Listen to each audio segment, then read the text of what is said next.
cornfields looked peaceful in the daylight, rows of tall stalks swaying gently in the wind, the smell of soil and earth all around.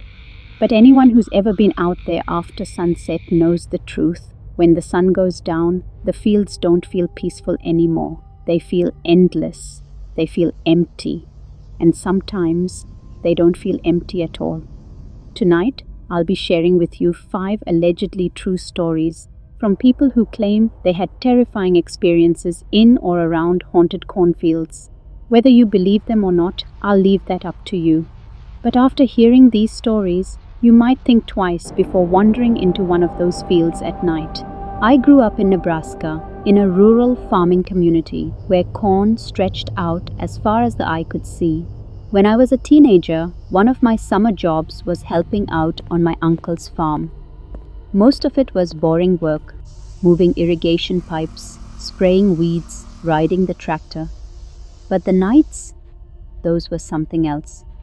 One summer evening, when I was 17, my uncle asked me to stay late and help finish loading some equipment onto his truck.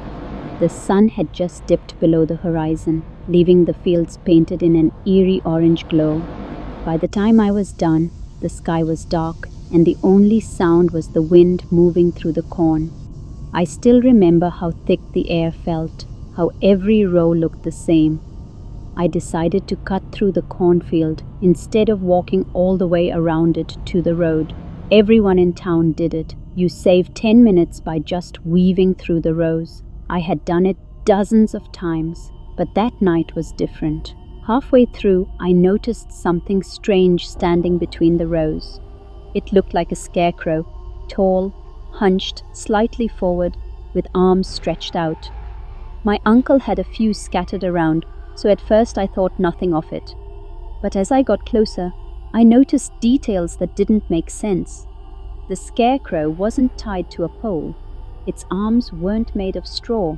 They were hanging loosely, like real arms. I froze. My brain kept telling me it was just a scarecrow, but my gut screamed otherwise. The longer I stared, the more wrong it looked. Its head tilted slightly to one side, like it was watching me. I told myself to keep moving, just walk past it and don't look back. But as I stepped forward, I heard something that made my blood run cold, a dry, raspy exhale. That was no scarecrow. I turned and bolted down the row, shoving through stalks, ears of corn smacking my face. I didn't care if I got scratched up. I just needed to get out. My legs burned as I ran, but I could hear footsteps behind me, heavy, uneven, dragging through the dirt. When I finally burst out onto the gravel road, I spun around. Nothing, just the corn swaying. No footsteps, no scarecrow figure. I stood there gasping, trying to convince myself I imagined it. The next day, I asked my uncle if he had put up a new scarecrow in the north field. He frowned and shook his head. "No, we don't use scarecrows out there. Too close to the road. Kids mess with them." That meant whatever I saw wasn't his. I tried to let it go. But a week later, my uncle called the sheriff after one of his neighbors reported something wandering their fields at night. They described it as a tall man with arms too long. After that, I never cut through the cornfields again. Even now, years later, every time I drive past one at night, I can't help but picture that thing standing in the rows, waiting. I was 19 when it happened. At the time, I was working the late shift at a gas station off a long country road in Iowa. On my nights off, I'd hang out with a small group of friends. We didn't have much to do out there besides driving back roads, parking under the stars, or daring each other to sneak into old barns and abandoned fields. One night in late September, after a high school football game, we decided to drive out past town and hang near the edge of a massive cornfield. It was one of those endless ones where the stalks were taller than your head and stretched on for miles. There was a small dirt path leading into it where farmers sometimes drove tractors.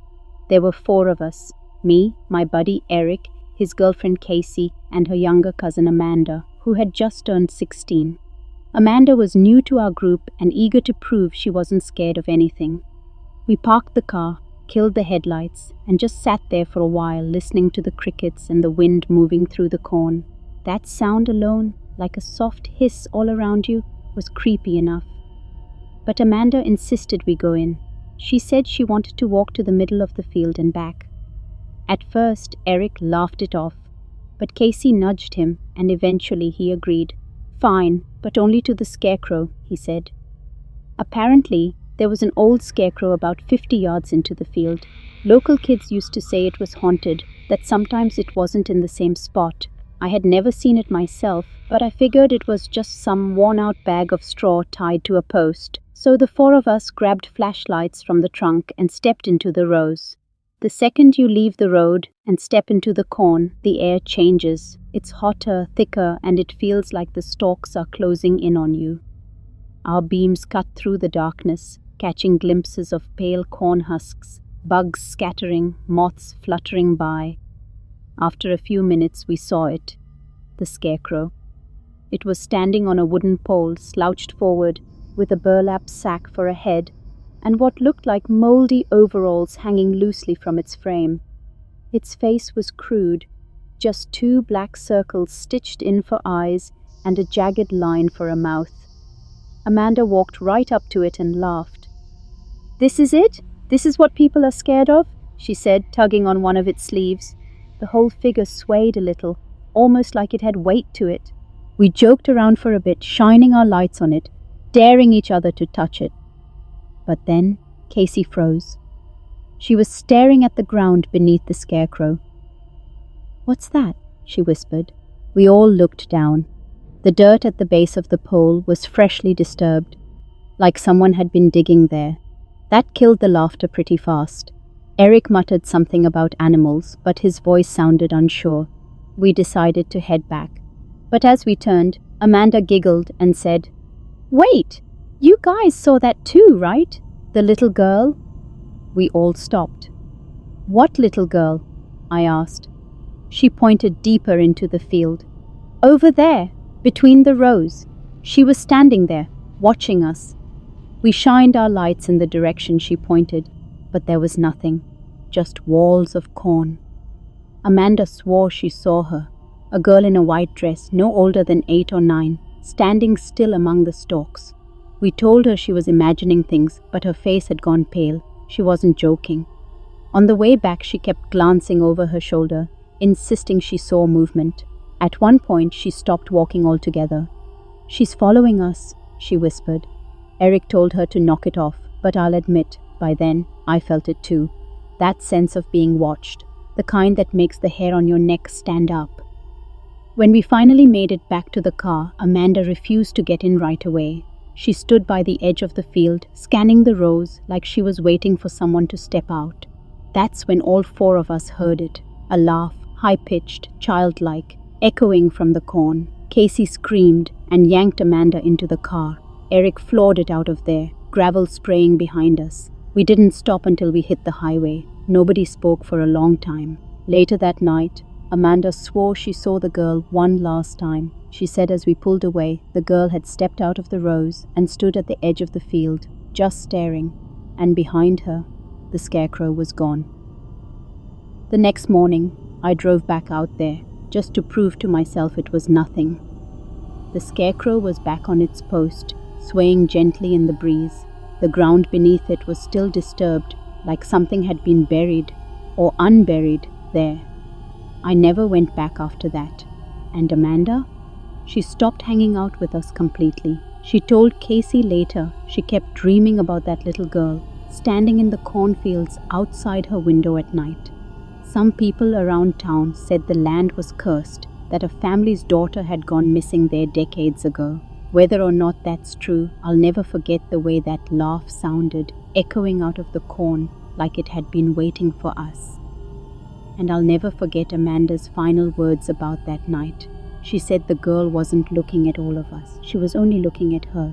I used to work nights as a security guard for a large farming company in Indiana.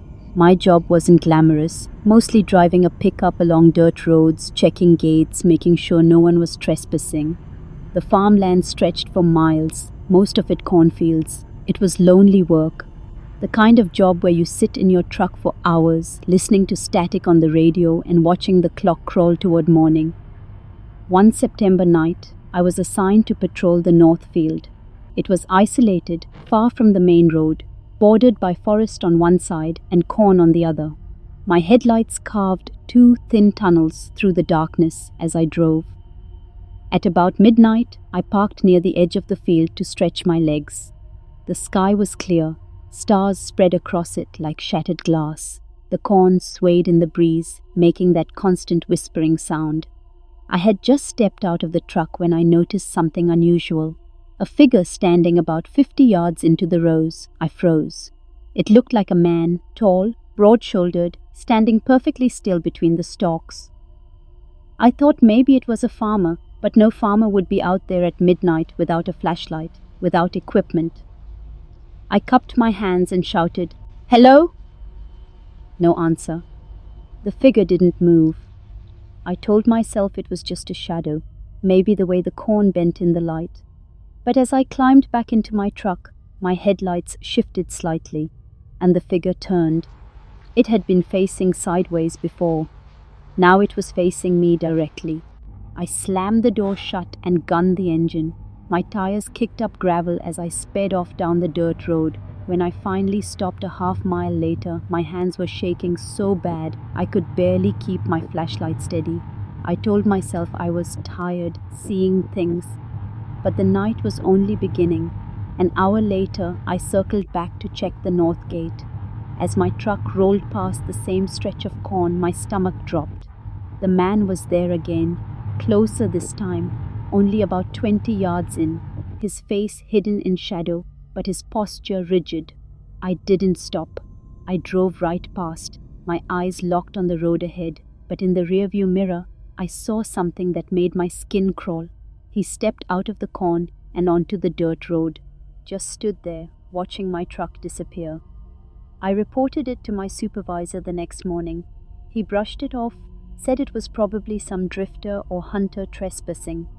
"Happens more than you think," he told me. "But trespassers don't just stand there silently. Trespassers don't vanish without a trace." The following week, I was reassigned to a different route. I didn't argue. I was glad to be away from the North Field. But a few nights later, I got a call on the radio. Another guard had spotted something in the same area. A tall man standing in the rows, unmoving, watching. I asked him what he did. He said he blinked and the man was gone. That was the last straw. The company never officially acknowledged it, but guards started refusing to patrol the North Field. The story spread fast. If you saw the man in the rows, you didn't stop, you didn't call out, you just kept driving.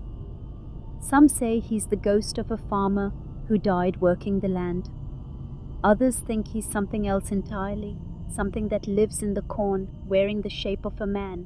All I know is what I saw, and to this day, whenever I drive past a cornfield at night, I roll my windows up, keep my eyes on the road, and pray I don't see a figure standing there. Because if I do, I don't think I'll have the courage to look twice. Back when I was in college in Illinois, I rented a house with 2 other guys just outside of town.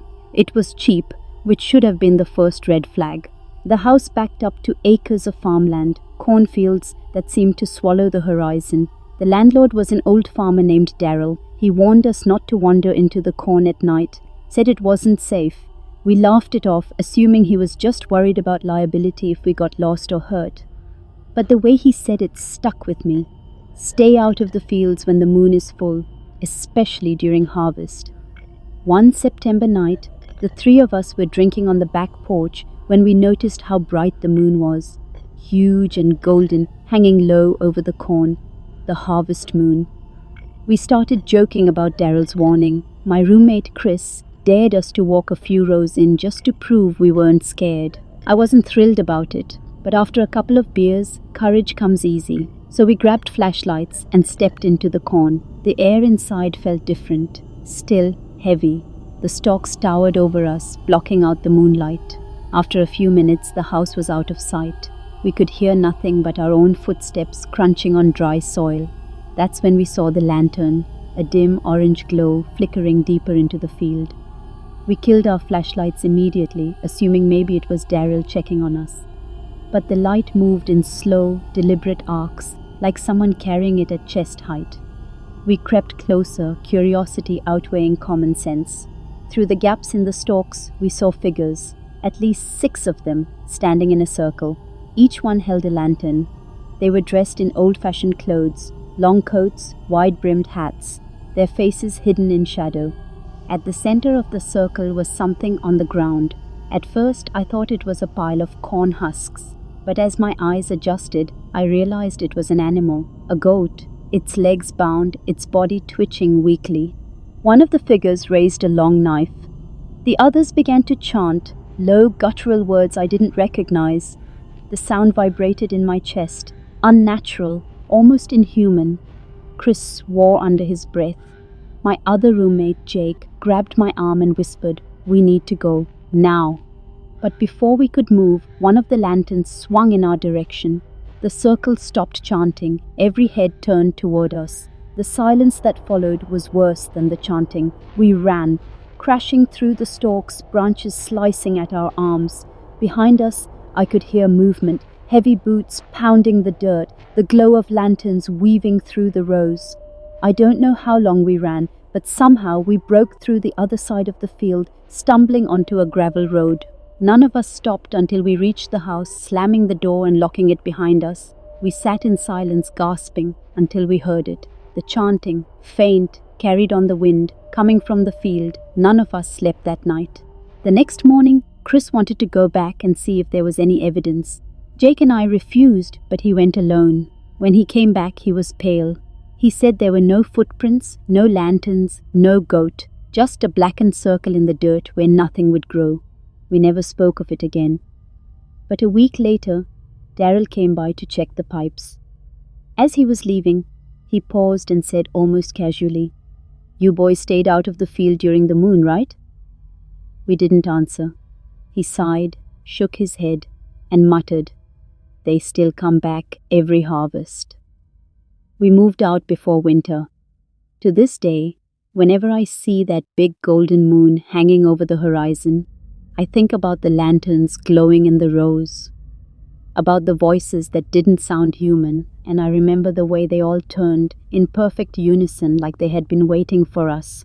Back in 2014, I was driving home from a late shift at a diner in Kansas. My usual route cut through miles of farmland, nothing but cornfields on both sides, stretching endlessly under the stars.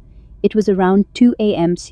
and I was running on fumes, mentally and literally. My gas tank was low, and the closest station was still 15 miles away. As I rounded a bend, I noticed something strange. A farmhouse. It sat about 100 yards into the field, dimly lit, with a porch light glowing faint yellow. That didn't make sense. I had driven this road almost every day for 2 years. There had never been a house there. Still, with my tank nearly empty, I figured maybe I could ask to use a phone, or at least buy a little gas. So I pulled over, grabbed my flashlight, and stepped into the corn. The walk was longer than it looked. The house seemed to retreat the closer I got, until finally, after what felt like 10 minutes of pushing through stalks, I emerged into a clearing. The house loomed in front of me. It looked abandoned, paint peeling, shutters hanging loose, windows black and hollow. But the porch light was still glowing. I hesitated, but desperation won. I stepped onto the creaking porch and knocked. The sound echoed unnaturally, like the wood was hollow. No answer. I knocked again, harder. That's when I noticed something in the window. A face, pale, grayish, with wide black eyes, watching me. My stomach flipped. I stumbled back, fumbling for my flashlight. When the beam hit the window, the face was gone. I should have run then, but some part of me needed to know what this place was. I tried the door. It opened easily, swinging inward with a groan. The air inside was suffocating, thick with the smell of rot and damp earth. The floorboards sagged under my weight. My light cut across torn wallpaper, broken furniture, and hallways that seemed too long, stretching farther than the house could possibly contain. From somewhere upstairs I heard footsteps, slow, deliberate. I whispered, "Hello?" My voice cracked. No response, just another creak of floorboards above me. I turned to leave, but the door I had come through was gone. In its place was another hallway, stretching into darkness. Panic set in. I bolted down the hallway, turning corner after corner, but no matter which way I went, the house never ended. The walls pressed closer, the ceilings lower, the smell of earth stronger. That's when I realized I wasn't in a house anymore. The wallpaper had vanished. The wood had given way to dirt walls, roots dangling overhead. I was underground, in some kind of tunnel, and from the darkness ahead, I heard it, whispering, dozens of voices, overlapping, chanting words I couldn't understand. I ran. I don't know how long or how far, but eventually I saw a faint glow ahead. I sprinted toward it and burst out into the night air, straight back into the cornfield. Behind me there was no house, no tunnel, just rows of corn swaying gently in the breeze. My car was still parked on the road. My gas gauge was almost empty, but I didn't care. I drove until the sun came up. A week later, I tried to find that spot again. Drove up and down the road 3 times. Nothing. No clearing, no house, just endless corn. I still don't know what I walked into that night. But sometimes, when I pass that stretch of road, I swear I see a faint yellow glow flickering deep inside the rows, and I know better than to stop. Cornfields are supposed to feed us, shelter wildlife, represent life in the heartland. But for some people, they've been places of fear, where the stalks hide things that shouldn't exist. These were 5 allegedly true encounters from the fields. Whether you believe them or not, I'll let you decide. But the next time you're driving past an empty cornfield under a full moon, and you think you see a figure watching you from the rows, keep driving. Because sometimes the scariest part isn't what you hear, it's the silence that follows. This is Tale Migo, and if you enjoyed these stories, make sure to stick around. There are more horrors waiting in the dark, true stories that will keep you awake long after the video ends. Sleep well, if you can.